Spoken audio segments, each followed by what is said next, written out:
Welcome! Today, we're going to dive into a really powerful journey through Psalms 94 to 96. We're going to follow this incredible arc from a desperate cry for justice all the way to a confident, powerful song of ultimate hope. So let's get right into it.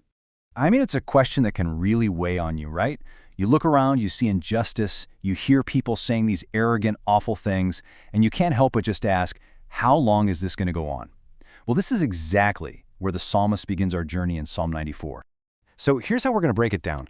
We'll start with that problem of injustice, then see how we can find comfort in the middle of it. From there, we'll explore the call to worship, unpack a really crucial warning, and then finally look ahead to a future of righteous judgment and this idea of singing a new song. All right, so let's start at the very beginning, a world that just feels completely upside down. You know, Psalm 94, it doesn't open with this big, happy praise. It opens with a raw, honest cry to God, the judge of the whole earth. You can just feel the frustration in these words, can't you? It's not just that evil exists, it's that the wicked seem to be winning. They're getting away with it.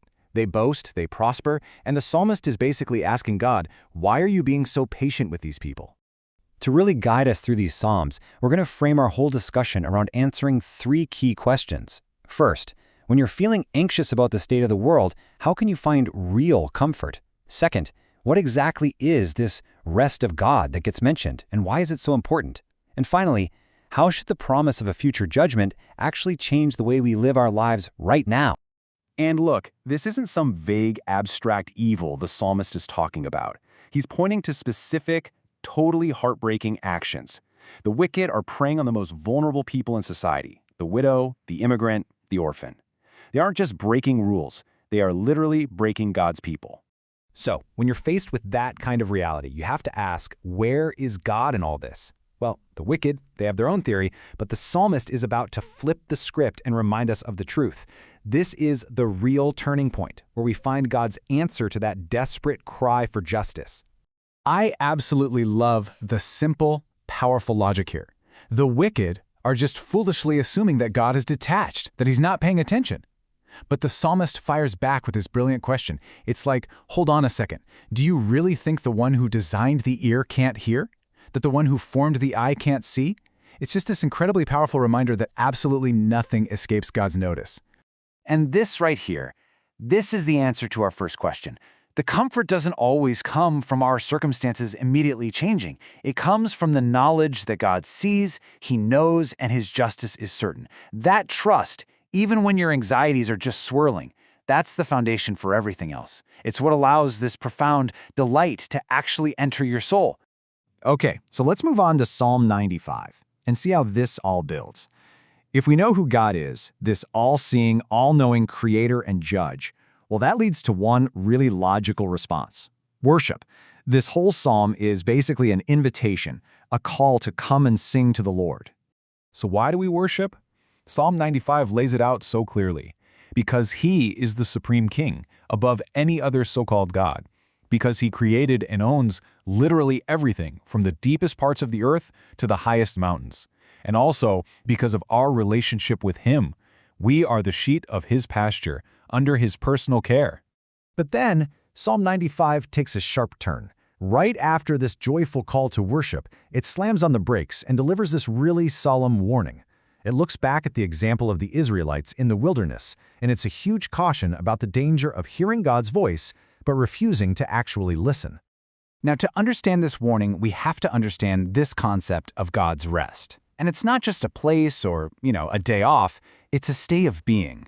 It's this deep spiritual peace and trust. It's what happens when we finally stop trying to do everything in our own strength and just commit wholeheartedly to the Lord, letting his Spirit lead instead. So why were those Israelites barred from this rest? The psalm traces this tragic downward spiral. It all starts with doubt and just being ungrateful. That then leads to a hardened, stubborn heart. That stubbornness in turn causes them to start testing God, demanding more and more proof, even after everything he'd already done for them. And ultimately, because their hearts just aren't in it, they go astray. The warning is crystal clear. True commitment has to come from the heart. And that brings us to our final psalm in this little series, Psalm 96. So after the problem of injustice in 94, and the call to worship and the big warning in 95, this psalm just bursts onto the scene with a new song. This is a song of pure future hope. People often call this a millennial psalm because it's looking ahead to a future golden age. It's this prophecy of the time when God's kingdom will be fully and finally established here on earth. It's a vision of His reign covering all nations, finally bringing the peace and justice that the world is so desperate for. The psalmist draws this really sharp, really important contrast. The so-called gods of the other nations, they're just idols, things that people made with their own hands. But the Lord, He's the one who made the heavens and humanity itself. The choice is pretty clear, isn't it? Are we going to worship something we made or the one who made us? The psalm calls us to worship the Lord in the beauty of holiness. Now, originally, that might have meant something like ceremonial washing. But for us today, the application is all about internal preparation. It's about intentionally setting aside the noise, the distractions, the anxieties of the world so that our hearts and minds are actually ready to fully focus on and praise God. And here we are. We've arrived at the ultimate resolution. The final answer to that cry of how long from way back in Psalm 94 is found right here, in the final verses of Psalm 96. It's the absolute, certain promise of God's coming perfect judgment. You know, in the end, it all comes down to this one single truth. The Lord will reign. It's this bold declaration that there is only one true God, and His righteous judgment is going to establish one unified, perfect order over the entire earth. And what is that reign going to look like? Well, the world will finally be stable and secure. All people will be judged with perfect righteousness. And get this, it's not just humanity that benefits. The psalmist says that nature itself will rejoice. It kind of reminds me of what the Apostle Paul wrote, that all of creation is groaning, just waiting to be restored. Well, this is that restoration. This is it. This is the climax of our whole journey. That repetition, for He is coming, it just builds this sense of certainty and anticipation. This isn't a maybe, it's a promise.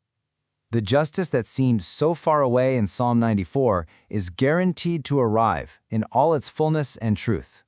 And that leaves us with one final thought to wrestle with. If this future of perfect righteousness is certain, then it has to change how we see the present. It gives us comfort for our anxiety, and it gives us a powerful reason to worship. So the question for all of us to take away is this: what new song of hope and trust and righteous living should we be singing with our lives today?